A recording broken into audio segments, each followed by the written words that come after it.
بسم اللہ الرحمن الرحیم۔ الاشباح والنظائر کے فن ثانی میں کتاب الامانات کا درس جاری ہے۔ آج مزید کچھ مسائل جو ضوابط کی حیثیت رکھتے ہیں، ان میں سے ایک مسئلہ یہ ہے کہ کل امین ادعا ایصال الامانت الی مستحقها قبل قولہ۔ ہر امین جو دعویٰ کرے امانت کے اس کے مستحق تک پہنچانے کا، تو اس کی بات قبول کر لی جائے گی۔ لفظ امین یہ عام ہے ہر طرح کے امین کو، چاہے وہ وکیل ہو، متولی ہو، وصی ہو، مستعیر ہو، جی کوئی بھی امین ہو، تو اگر وہ دعویٰ کرتا ہے کہ امانت میں مستحق کو پہنچا چکا، یعنی جس نے میرے پاس کوئی چیز امانت رکھی تھی یا کسی اور طریقے سے میرے پاس امانت آ گئی تھی، تو جس کی امانت تھی اس کو میں دے چکا، اگر یہ دعویٰ کرے تو اس کی بات مان لیں گے، کیونکہ وہی صاحب الید ہے۔ امین ہے کہ کسی اور کی امانت اس کے قبضے میں ہے، تو صاحب الید ہوا۔ جب صاحب الید ہوا تو وہ اگر دعویٰ کرے تو اس کے لیے بینہ کی ضرورت نہیں ہے۔ بینہ پیش کرنا تو مدعی کا کام ہے، یعنی جو صاحب الید نہ ہو۔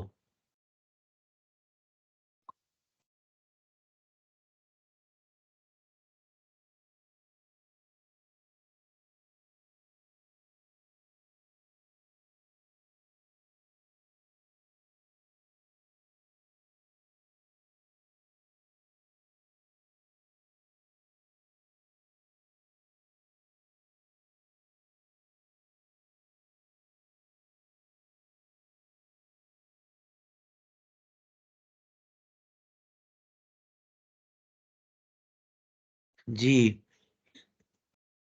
اس وجہ سے چونکہ وہ صاحب الید ہے، اسی کے پاس امانت ہے، تو وہ کہہ رہا ہے کہ میں پہنچا چکا، اس کی بات مان لیں گے۔ مثال دیکھیے، کل مودع عزت دع الرد، جیسے کہ مودع جس کے پاس کسی نے ودیعت رکھی ہے، وہ کہے کہ میں ودیعت مودع کو پہنچا چکا، لوٹا چکا، تو اس کی بات مان لیں گے۔ اور مودع اگر کہے گا کہ نہیں نہیں انہوں نے نہیں پہنچایا، تو وہ مدعی ہوگا اور اسے یمین نہیں، اسے بینہ پیش کرنا ہوگا۔ مودع کو بینہ نہیں پیش کرنا ہے، بلکہ مودع چونکہ صاحب الید ہے، تو وہ اگر کہتا ہے کہ میں نے وصیت تو واپس کر دی تھی، تو اس کی بات مان لیں گے، بینہ کی ضرورت نہیں ہے۔ اسی طرح سے والوکیل، کہ اگر وکیل کہے کہ میں جس بات کا موکل تھا، جس بات کا وکیل تھا،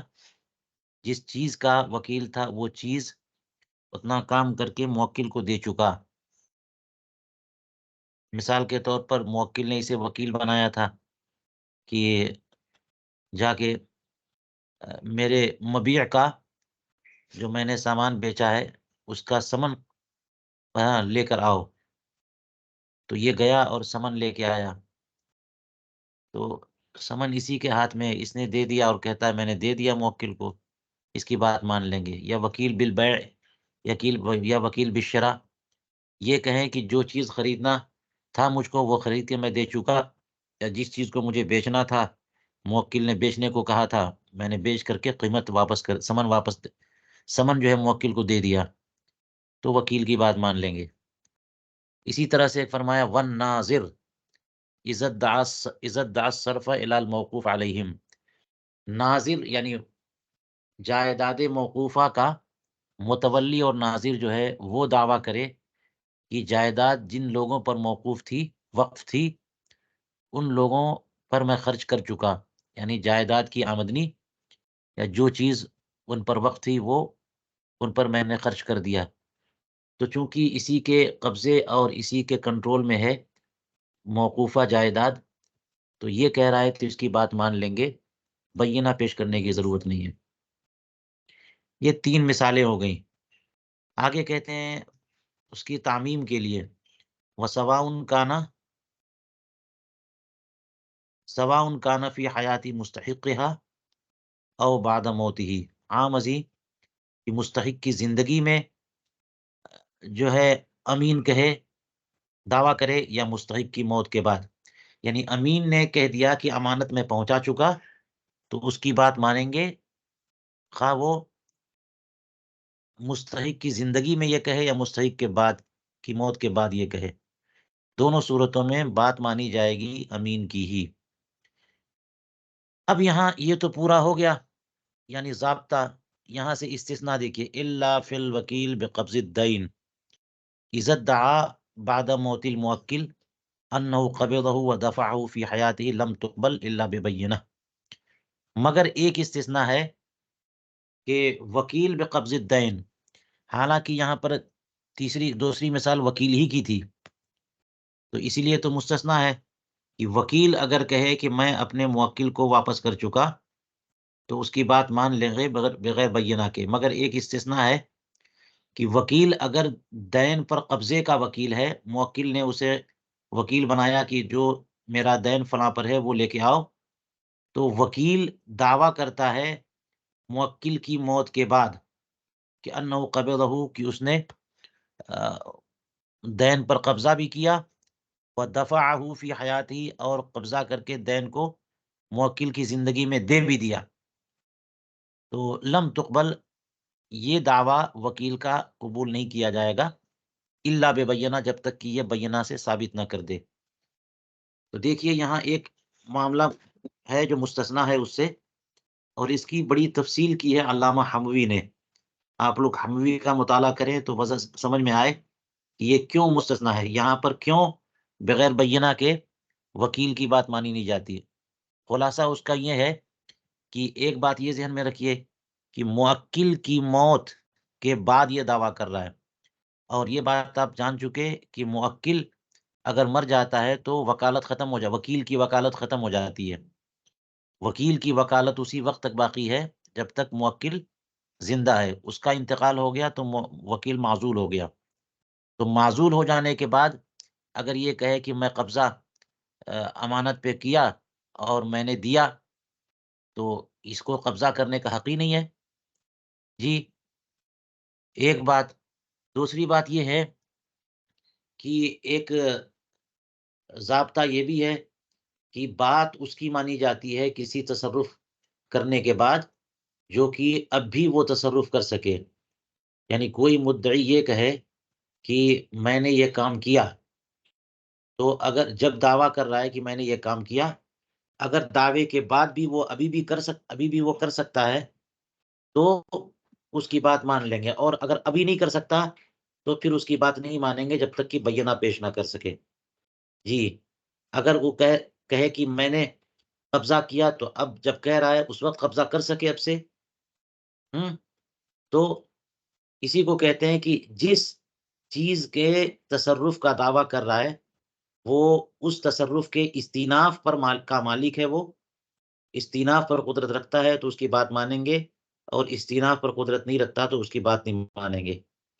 تو یہ ایک ضابطہ ہے، اس سے بھی پتہ چلا کہ یہاں پر اس کی بات نہیں مانیں گے، کیونکہ موکل کی موت کے بعد، اور جب وہ کہہ رہا ہے کہ میں دین پر قبضہ کیا میں نے اور موکل کو دے چکا، اور موکل کا انتقال ہو گیا، تو اب تو اس پر وہ قبضہ نہیں کر سکتا دوبارہ جی، کیونکہ موکل کا انتقال ہو گیا تو یہ وکیل معزول ہو گیا، اور جب معزول ہو گیا تو اب اگر وہ قبضہ کرے گا بھی دین پہ تو اس کا اعتبار نہیں ہوگا کیونکہ وکیل نہیں ہے۔ تو ایسی چیز کا دعویٰ کر رہا ہے کہ اب وہ اس کا استیناف نہیں کر سکتا، دوبارہ وہ اب نہیں کر سکتا، تو اس لیے اس کی بات نہیں مانیں گے۔ لہٰذا یہ دونوں وجہ ہوئی، ایک تو موکل کا انتقال ہو گیا تو یہ وکالت سے معزول ہوا، اور اس لیے اب اگر وہ کہے کہ میں نے کیا، تو موت کے بعد قبضہ کرنا یہ فضولی کا قبضہ کرنا ہوا، اور ایسی صورت میں اگر کہے کہ میں نے قبضہ کیا اور دیا، تو یہ ایک غیر متعلق آدمی کا کہنا ہوا کہ میں نے قبضہ کیا اور دیا، تو ایسی صورت میں ضامن بنانا ہوتا ہے موکل کو، یعنی خود ضامن بننا نہیں بلکہ دوسرے کو ضامن بنانا ہوتا ہے۔ تو اس لیے طریقہ یہ ہے کہ جب بھی کوئی ایسا دعویٰ کرے کہ جس میں وہ اپنی ذات سے کسی ذمہ داری کا دفعیہ چاہتا ہو تو اتنی بات مان لیں گے، لیکن اگر ایجاب زمان یعنی کسی اور پر تاوان یا زمان واجب کرنا چاہتا ہو تو یہ بات نہیں مانیں گے جب تک کہ بینہ نہ پیش کرے۔ یہاں پر یہی صورتحال بن رہی ہے کہ موکل نے وکیل بنایا کہ دین پر قبضہ کر کے لاؤ، اور موکل کے انتقال کے بعد وہ کہہ رہا ہے کہ میں نے تو موکل کی زندگی میں دین پہ قبضہ بھی کیا اور انہی کو دے بھی دیا، تو وفات کے بعد اب تو وکیل رہا نہیں ہے، اب وہ کہہ رہا ہے، اس کا مطلب یہ ہوا کہ زمان وہ موکل پر واجب کر رہا ہے تو ترکے پہ واجب ہوا، لہٰذا وارثین اس کے ذمہ دار ہوئے، تو ایجاب زمان میں اس کی بات نہیں مانیں گے۔ دفع زمان عن نفس، اپنی ذات سے زمان کو دفع کرنے میں بات مان سکتے ہیں، لیکن موکل پر تاوان لازم کرنا ہو تو اس کی بات اس میں نہیں مانیں گے، کیونکہ یہ الزام علی الغیر ہے۔ الزام علی الغیر جو ہے دعویٰ ہوتا ہے، اور دعویٰ بغیر بینہ کے نہیں سنا جاتا۔ جی، کتاب میں اس لیے یہ ذرا دقیق معاملہ ہے، اس میں حموی کا مطالعہ کریں۔ آگے کہتے ہیں بخلاف الوکیل بقبض العین، یہ معاملہ ہے وکیل بقبض الدین کا، برخلاف وکیل بقبض العین کے، کہ اگر کوئی وکیل آ گئی وہ اسکرین آ اپنا گئی۔ مائک بند کریں۔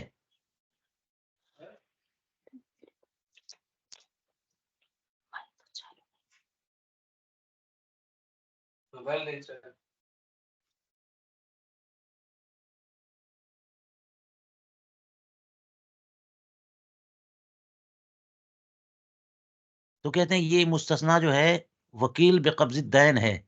برخلاف وکیل بقبض العین کے۔ تو وکیل بقبض العین کے برخلاف یعنی اس کا مطلب یہ ہوا کہ اس کی بات مان لیں گے، اور اس میں فرق کیا ہوا وکیل بقبض الدین اور وکیل بقبض العین کے درمیان؟ کہتے ہیں فتاوی والوالجیہ میں اس کا ان دونوں کے درمیان فرق مذکور ہے۔ چلیے، انہوں نے بیان نہیں کیا تو ہم بھی اسے چھوڑتے ہیں۔ آگے چلیے، کہتے ہیں القول للامین مع الیمین، یہ بھی ایک ضابطہ، بات امین کی مانی جائے گی یمین کے ساتھ، بات امین کی مانی جائے گی یمین کے ساتھ، الا اذا کذبہ الظاہر، مگر یہ کہ جب ظاہر امین کی تکذیب کرے۔ تو میں اس سے پہلے بھی بتا چکا کہ جب امین صاحب الید ہے تو وہ مدعی تو ہوا نہیں، وہ تو منکر ہوا، اور منکر کے لیے بینہ کی ضرورت نہیں پیش آتی۔ اگر مدعی دعویٰ کرے اور بینہ پیش نہ کر سکے تو بات منکر کی مان لیتے ہیں، جی، کیونکہ یہ صاحب الید ہے، امانت اس کے ہاتھ میں ہے۔ یہ اگر کہے کہ میں نے دے دیا، یہ اگر کوئی کہے کہ اتنے میں نے دیا، یہ کیا، وہ جو بھی، تو اس کی بات مانیں گے، بعض صورتوں میں یمین کے ساتھ، بعض صورتوں میں بغیر یمین کے۔ جی، اس کی تفصیل جو ہے وہ قضا و شہادات کے بیان میں اور دعویٰ کے بیان میں پڑھ چکے آپ۔ جی، تو کہتے ہیں کہ قول امین کا مانیں گے یمین کے ساتھ، الا اذا کذبہ الظاہر، یہ استثناء دیکھیے، یہ ہوا ضابطہ پہلا حصہ اور یہ ہوا استثناء، مگر استثناء میں دیکھیے تو یہ استثناء جو ہے امین کو مدعی بنا رہا ہے، اس لیے جب وہ مدعی ہو جائے گا تو بغیر بینہ کے اس کی بات نہیں مانیں گے، کیونکہ اس میں فرمایا الا اذا کذبہ الظاہر، ظاہر حال امین کی تکذیب کرے، یعنی امین ایسی بات کا دعویٰ کر رہا ہے جو خلاف ظاہر ہے، تو جو شخص بھی خلاف ظاہر کا دعویٰ کرتا ہے وہی تو مدعی ہوا، منکر تو نہیں ہوا۔ تو منکر کی بات بغیر یمین کے، بغیر بینہ کے مان لیتے ہیں، مدعی کی بات بغیر بینہ کے نہیں مان سکتے۔ جب ظاہر اس کی تکذیب کر رہا ہے تو اس کی بات بغیر بینہ کے کیسے مانیں گے؟ اسی لیے یہاں پہ استثناء کیا۔ اب استثناء پر تفریعات دیکھیے، کہتے ہیں فلا یقبل قول الوصی فی نفقۃ زائدۃ خالفت الظاہرہ، جی، کہتے ہیں کہ لہٰذا وصی کی بات قبول نہیں کی جائے گی ایسے زائد نفقے کے متعلق جو ظاہر حال کے خلاف ہو، یعنی وصی جو یتیم بچوں کا وصی ہے اس کو تصرف کا حق حاصل ہے یتیم بچوں کے مال میں، خود یتیم بچوں پر، یتیم بچوں کے مال میں تصرف کرے، ان کے حق میں، ان کے کھانے پینے کا اہتمام کرے، ان کے ضروریات کا انہی کے پیسے سے انتظام کرے اور خرچ کرے ان کا پیسہ ان کے اوپر۔ تو یہ کہتا ہے، وسیع کہتا ہے کہ میں نے یتیم بچوں پر خرچ کیا، اس کی بات مان لیں گے، جی یہ امین ہے یہ۔ لیکن کچھ ایسا خرچ کا دعویٰ کرے جو ظاہر حال کے خلاف ہو، یعنی مثال کے طور پر عید کے موقع پہ کپڑے بنائے اس نے جو وہاں پہ چل رہے ہوں، اور کپڑے لوگوں نے دیکھے بھی کہ اس کپڑے کی کوالٹی ایسی ہے، تو جتنی قیمت کے کپڑے وہ کہہ رہا ہے ظاہر حال اس کے مطابق نہیں ہے، وہ تو بڑا گنا بتا رہا ہے کہ کئی ہزار کے میں نے کپڑے بنوائے تھے، حالانکہ لگتا ہے چند سو کے بنوائے تھے، یا اس طرح سے اور بھی کوئی ایسا ایسا صرفہ اور ایسے نفقے کا دعویٰ کرے کہ ظاہر حال اس کے مطابق نہ ہو۔ تو جب ظاہر حال اس کے مطابق نہ ہو تو پھر تو مدعی ہو گیا، اب مدعی ہو گیا تو پھر پھر بینہ چاہیے۔ کہتے ہیں وَقَزَل متولی، جو معاملہ وسیع کا ہے وہی معاملہ متولی کا بھی ہے، کہ متولی کی بات بھی نہیں مانیں گے اگر وہ کوئی ایسے خرچے کی بات کرے کہ جو خرچہ ظاہر حال کے برخلاف ہو۔ متولی جو جائیداد موقوفہ کا متولی ہے، یا مسجد کا متولی ہے، قبرستان کا متولی ہے، مدرسے کا متولی ہے، تو وہ کہے کہ میں نے مسجد پر اتنا خرچ کیا اور لوگ دیکھ رہے ہیں کہ مسجد میں اتنا خرچ ہوا نہیں،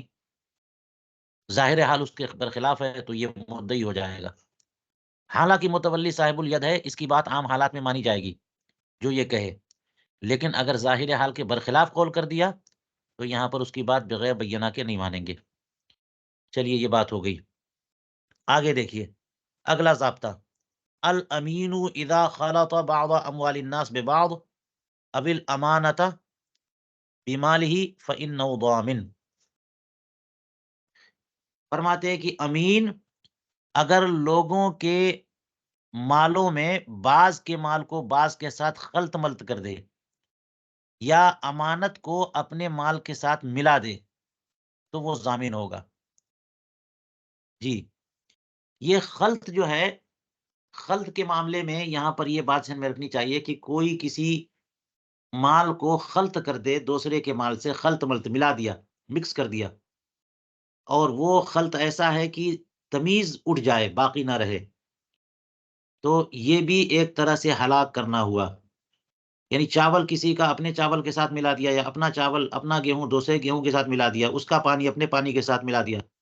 اس طرح ملا دے گا تو اب تمیز تو باقی نہیں رہے گی۔ کیسے پانی کو پانی میں ملائیں گے تو کیسے کہیں گے کہ ہمارا پانی یہ ہے ان کا پانی یہ ہے؟ تو جب خلط کی بحث آتی ہے تو اس سے مراد وہ خلط ہے جس میں تمیز باقی نہ رہے، تو ایسا خلط بھی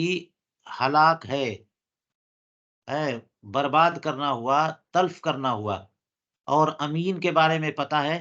امانت کے بارے میں، کہ امین جو ہے وہ امانت پر امین ہے تو ضامن نہیں ہوتا مگر تعدی کے بعد۔ اگر وہ تعدی کرے گا اور ارادتاً ہلاک کرے گا امانت کو، تب تو وہ ضامن ہوگا، اور امانت اگر اس کے سنی کے بغیر کسی اور وجہ سے ہلاک ہو گئی تو وہ ضامن نہیں ہے۔ اب یہ خلط کی بات آئی کہ اس نے خلط ملط کیا بالارادہ، تو اگر وہ خلط کر رہا ہے تو خلط بھی ہلاکت ہے، یہ بھی تلف کرنا ہوا، تو بالارادہ خلط کیا تو بالارادہ ہلاک کرنا ہوا، ایسی صورت میں وہ ضامن ہوگا۔ اور خلط کے بارے میں بتا دیا کہ وہ خلط جس میں تمیز ختم ہو جائے۔ لہٰذا اگر مثال کے طور پر کچھ پھل فروٹ ہے، اس طرح کی چیزیں ہیں، اور ان پہ نشانات لگے ہوئے ہیں کہ میرا پھل اس رنگ کا تھا، اس کا پھل کسی اور رنگ کا ہے، یا سائز کے اعتبار سے الگ الگ ہیں، تو اس اعتبار سے اب اگر اپنے پھل کو دوسرے کے پھل کے ساتھ ملا لیا، یا بعض کے پھل کو بعض کے ساتھ، لیکن بعض میں تمیز ممکن ہو کہ اس کا بڑی سائز کا تھا، اس کے چھوٹی سائز کا ہے، وغیرہ وغیرہ، کسی طرح تمیز ممکن ہو، تو یہ وہ خلط نہیں ہے جو تلف اور ہلاکت کے حکم میں ہو، تو یہ حکم نہیں ہوگا۔ بہرحال کہنا یہ ہے کہ امین اگر امانتوں میں ایک دوسرے کی امانتوں میں خلط کر دے، یا اپنے اپنے مال کو امانت کے ساتھ ملا دے، تو بھی ضامن ہوتا ہے۔ یہ ہو گیا ضابطہ۔ اب تفریح دیکھیے، فالمودع اذا خلطها بمالہ بحیث لا یتمیز ومنہا، لہٰذا مورع جس کے پاس ودیت رکھی ہوئی ہے وہ اگر مال ودیت کو اپنے مال کے ساتھ خلط کر دے اس طور پر کہ تمیز باقی نہ رہے تو ودیت کا ضامن ہوگا، کیونکہ یہ تعدی کے طور پر یہ اہلاک ہے۔ ولو انفق بعضها فردہ، اور دیکھیے ایک اور تفریح کہ اگر مودع نے بعض ودیعت کو خرچ کر دیا، فردہ، اور اس کے بعد جتنا خرچ کیا تھا وہ واپس اسی میں رکھ دیا، لوٹایا، اور لوٹایا کیسے؟ وخلط بہا، کہ لوٹایا ایسے کہ اس رقم کو جو لوٹا رہا ہے اسی میں ودیت میں ملا دیا، ضمنہا، تب بھی یہاں پر ضامن ہوگا۔ مثال کے طور پر مالک نے زید نے بکر کے پاس جو ہے اپنے دراہیم رکھے تھے بطور ودیعت، تو ان دراہیم کو بکر کو محفوظ رکھنا تھا۔ اگر 1000 رکھا ہے تو 1000 محفوظ رکھتا اس کے عین کے ساتھ، لیکن اس میں سے اس نے کیا کہ 500 دراہیم کو لیا اور خرچ کر دیا، اور 2-4 دنوں کے بعد، یعنی ضرورت تھی تو خرچ کر دیا اپنے کام میں، اور 2-4-6 روز کے بعد جو ہے نا وہ اتنے دراہیم کما کر کے اسی میں لا کے رکھ دیا زید کے دراہیم میں۔ تو لا کے رکھا، اگر الگ رکھا ہوتا تو اسے خلط کرنا نہیں کہتے، لیکن اسی میں ملا دیا تو یہ خلط کرنا ہوا، اور خلط کرنا یہ ہلاک کرنا ہوا، اس لیے ضامن ہے۔ اور مسئلہ دیکھیے، والعامل اذا سأل للفقراء شيئا وخلط الاموال ثم دفعها ضمنها، اسی طرح سے عامل یعنی جو زکوٰۃ اور صدقات کو وصول کرنے والا ہو، وہ اگر فقراء کے لیے کچھ مطالبہ کرے، صدقات واجبہ، زکوٰۃ وغیرہ، اور مانگے، اور مانگنے کے بعد جو کچھ حاصل کیا انہیں آپس میں خلط کر دے، وخلط الاموال، جو بھی مال حاصل کیا وہ خلط کر دے، ثم دفعہ، اور خلط کرنے کے بعد پھر اب ان کو فقراء کے حوالے کرے، ضمنہا، تو وہ اس کا ضامن ہوگا، کیونکہ خلط کی وجہ سے اس نے اس کو ہلاک کر دیا، اور جو کچھ اس نے مصدقین یا مزکی لوگوں سے مانگا تھا وہ اس کے عامل کے ہاتھ میں وہ چیز امانت تھی، اور اس نے وہ خلط کر کے امانت کو ضائع کر دیا، لہٰذا اب فقراء کو دے گا تب بھی اسی امانت کو پہنچانا نہیں ہوا بلکہ اس کو ہلاک کرنا ہوا، اس لیے وہ ضامن ہوگا۔ ضامنہا لاربابہا، یہ ضامن کس کے لیے ہوگا؟ جن لوگوں نے دیا ہے، اربابہا یعنی ارباب اموال، ارباب صدقات و زکوٰۃ۔ تو زید عامل تھا فقیروں کے لیے، وہ زکوٰۃ جمع کر رہا تھا، تو لوگوں نے، عوام نے، لوگوں نے اس کو زکوٰۃ کی رقم دی کہ فقیروں کو پہنچا دو۔ اب وہ جتنی رقم جمع کی اس نے سب کے سب امانت ہے، وہ خلط ملط نہیں کر سکتا، خلط ملط کر کے انہوں نے اب فقراء کو پہنچایا تو یہ ادا نہیں ہوگی زکوٰۃ، خلط کی وجہ سے ہلاک کرنا ہوا، لہٰذا اس پر لازم ہے کہ جتنی رقم اس نے خلط کر کے اب فقراء کو پہنچائی ہے اتنی رقم اپنی طرف سے مزکین اور مصدقین کو واپس کرے، اور جب واپس کرے گا تو اب وہ دوبارہ وہ لوگ فقراء کو پہنچائیں یا اسی کو کہیں کہ تم پہنچا دو، کیونکہ جب اس نے وصول کیا تو وہ سب کے سب امانت ہے، اور خلط کرنے کی وجہ سے یہ اسے ہلاک کرنے والا ہوا۔ کہتے ہیں ولا یجزیہم عن الزکوٰۃ، اور یہ جو خلط کرنے کے بعد اس نے، یعنی صدقہ جمع کرنے والے نے، زکوٰۃ جمع کرنے والے نے خلط کے بعد وہ پیسہ اب فقیروں کو پہنچایا تو زکوٰۃ ادا بھی نہیں ہوگی، زکوٰۃ ادا نہیں ہوگی، کیونکہ خلط کی وجہ سے وہ ہلاک کرنے والا ہو گیا، تو یہ جو چیز اس کو دی گئی تھی کہ فقراء کو پہنچائے وہ چیز پہنچا نہیں رہا ہے، اس کا کچھ اور پہنچا رہا ہے، تو اس لیے زکوٰۃ ادا بھی نہیں ہوگی۔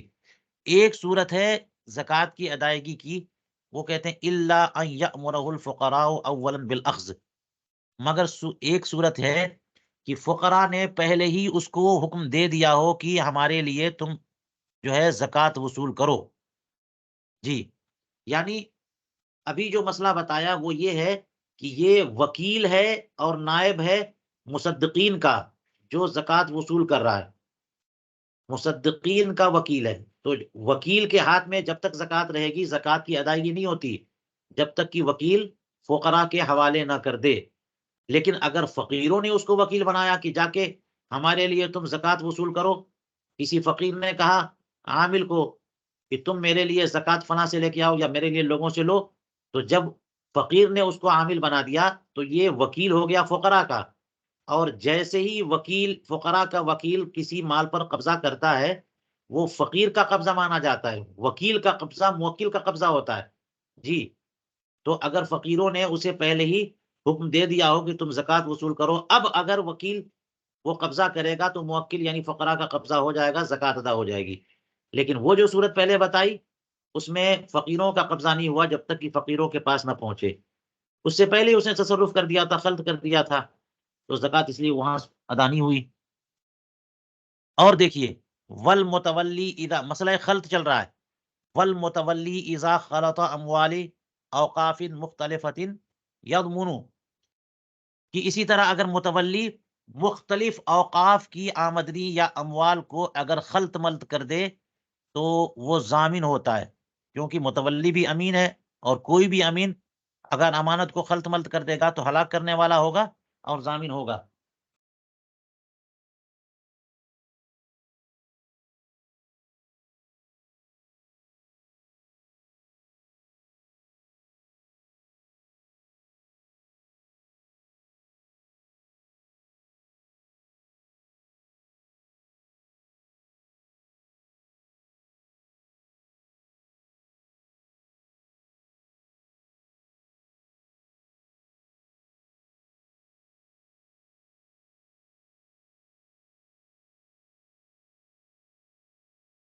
جی،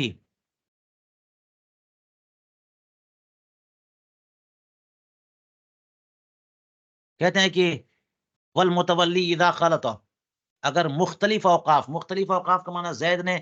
کچھ زمین وقف کی مسجد کے لیے، بکر نے کچھ زمین وقف کی مدرسے کے لیے، خالد نے کچھ زمین وقف کی فقراء کے لیے،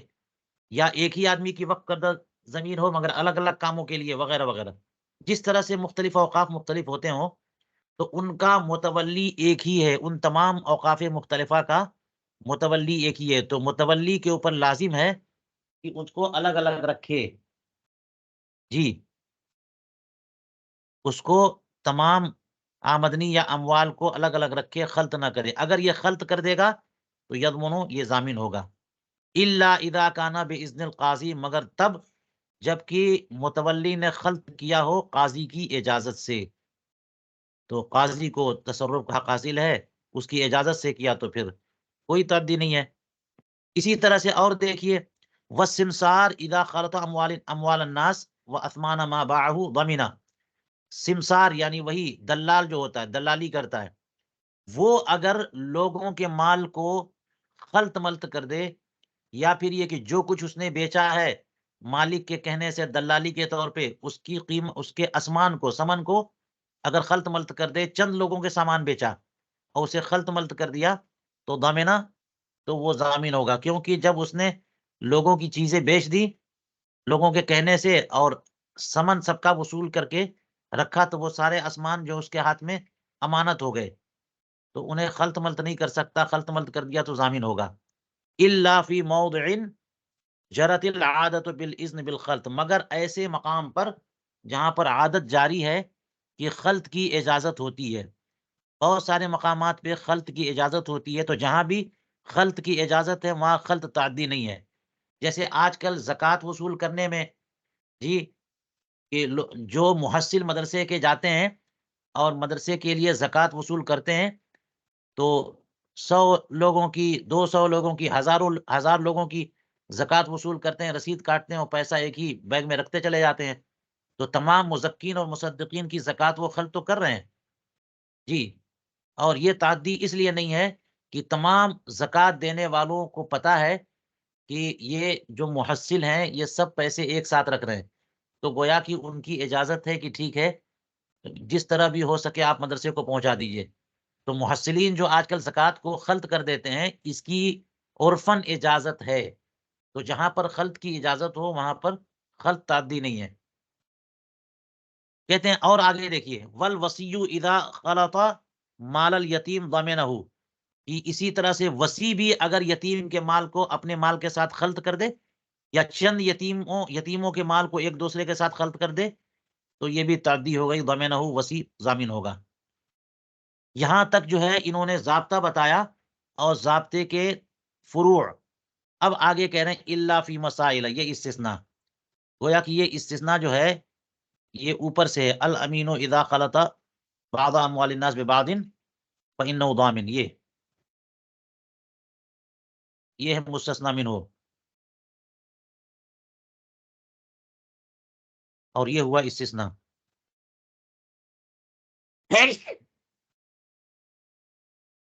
تو استثناء کیا کہ چند مسائل ہیں کہ اس میں خلط کے باوجود جو ہے ضامن نہیں ہے، وہ کیا ہے؟ کہتے ہیں الا فی مسائل لا یضمن الامین بالخلط، مگر چند مسائل ہیں کہ امین خلط کی وجہ سے ضامن نہیں ہوتا۔ ایک مسئلہ دیکھیے، القاضی اذا خلط مالہ بمال غیرہ او مال رجل بمال آخر، بمال آخر، کہ قاضی اگر اپنا مال دوسرے کے مال کے ساتھ خلط کر دے تو قاضی ضامن نہیں ہے۔ اسی طرح قاضی اگر ایک شخص کے مال کو دوسرے شخص کے مال کے ساتھ خلط کر دے تو یہاں پر بھی قاضی جو ہے وہ ضامن نہیں ہے۔ یہ ایک استثنائی مسئلہ ہو گیا۔ دوسرا مسئلہ، والمتولی اذا خلط مال الوقفی بمال نفسہ، کہ متولی اگر وقف کے مال کو اپنے مال کے ساتھ خلط کر دے تو یہ بھی ضامن نہیں ہے۔ یہ دو مسائل یہ ہوئے مستثنا، کہ اس میں اگرچہ خلط ہو رہا ہے مگر ضامن نہیں ہے، ایک تو قاضی دوسرا متولی۔ اور متولی کے بارے میں اوپر بتا چکے جی کہ خلط کرے اگر مختلف اوقاف کے تو وہ ضامن ہوتا ہے، یہاں بتائے مختلف اوقاف کو اگر وہ خلط کرے تو ضامن ہوتا ہے، لیکن یہاں بتا رہے ہیں کہ ضامن نہیں ہوگا۔ تو یہاں ایک الگ مسئلہ ہے کہ متولی وقف کی جائیداد کے ساتھ اپنا مال، وقف کے مال کے ساتھ اپنا مال اگر خلط کر دے تو یہاں پر ضامن نہیں ہوگا جی۔ لیکن متولی کے بارے میں ایک دوسرا قول کیا ہے، وقیل یضمن، ضامن ہوگا۔ اور اسی یضمنو پر کی تفریح کر رہے ہیں کہ ولو اتلف المتولی مال الوقفی ثم وضع مثلہ لم یبرأ، متولی چونکہ ضامن ہوتا ہے اس لیے اگر مال وقف کا ہلاک کر دے اور پھر اسی جیسا مال وہاں بدل میں کے طور پر رکھ دے، لم یبرأ، تب بھی بری نہیں ہوگا، چونکہ ضامن ہے تو بری نہیں ہوگا۔ پھر برات کی صورت کیا ہے کہ متولی نے وقف کی جائیداد میں سے کچھ چیز ضائع کر دی اور اب اپنی طرف سے وہی چیز جو ہے نا اسی کا مثل رکھے وہاں پہ، تو یہ زمان قابل قبول نہیں ہے، لم یبرا۔ تو کیسے پھر یہ بری ہوگا؟ کہتے ہیں اس کی وحیلت و وراءت ہی انفاق ہو فی التعمیر، اس کی براعت کا حیلہ یہ ہے کہ یہ جتنی رقم یا جتنی چیز اس نے تلف کی ہے اتنی ہی رقم کا مثل جو ہے وہ جائیداد موقوفہ کی تعمیر اور مرمت میں خرچ کر دے، مرمت میں خرچ کرے، تو اس طرح سے وہ برات ہو جائے گی۔ او ان یرفع الامر الی القاضی فینصب القاضی من یاخذہ منہ فیبرأ، یا ایک صورت یہ بھی ہے کہ قاضی نہیں، متولی اس معاملے کو قاضی تک لے جائے اور پھر قاضی کسی ایسے کو مقرر کرے جو اس سے اس کا مثل لے، یعنی متولی سے اس کا مثل لے جو متولی نے خرچ کر دیا یا ضائع کر دیا۔ اب جب قاضی کا کوئی مقرر کردہ بندہ متولی سے اس کی مثل لے گا تو لیتے ہی متولی بری ہو جائے گا، ثم یردہ علی، اور پھر وہ اس کو اسی کے پاس لوٹا دے، متولی کو ہی، کیونکہ متولی ہی تو وقف کے مال رکھے گا قبضے میں اور خرچ کرے گا بطور امانت۔ تو یہ طریقہ ہوگا کہ اگر متولی نے وقف کی جائیداد سے یا آمدنی سے کچھ ضائع کر دیا یا اپنے اوپر خرچ کر دیا تو اس کا مثل اسی جگہ رکھ دینے سے کام نہیں چلے گا، بلکہ وہ قاضی کے پاس استغاثہ کرے کہ ایسا ایسا ہو گیا ہے، تو قاضی کسی شخص کو مقرر کرے، اور جس کو قاضی مقرر کرے گا اب متولی جو زمان کے طور پر اسی کا مثل دینا چاہتا ہے اس مقرر کردہ کو کے حوالے کرے اور وہ مقرر کردہ قاضی کا اس پہ قبضہ کرے، قبضہ کر کے پھر متولی کو دے دے، اس طرح سے متولی بری ہو جائے گا۔ چلیے چلیے آج یہیں تک روکتے ہیں۔